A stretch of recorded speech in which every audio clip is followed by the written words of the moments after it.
अकाल जी सारिਆਂ ਨੂੰ। मेरा नाम है हरनूर तो मैं लुधियाना शहर की रहने वाली हाँ। मेरी उम्र 14 साल है तो मैं बहुत ही धन्यवाद करती हाँ नैन्सी घुम्मन मैम का, जिन्होंने मैनू सांझे रंगले पंजाब के दूजे राउंड के तीजे लैवल तक आने का मौका दिता। तुहाडा बहुत बहुत धन्यवाद। तो हुण मैं दिलप्रीत जी वालों पूछे गए प्रश्नों का उत्तर देने लगी हाँ।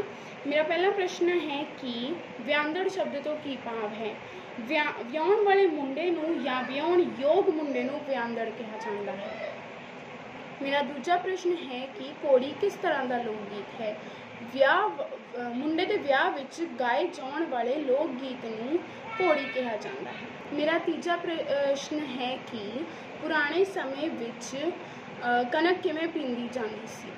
पुराने समय विच औरतां हत्थ वाली चक्की नाल कणक पींदियां सन। मेरा चौथा प्रश्न है कि दुध किवें रिड़किया जाता सी?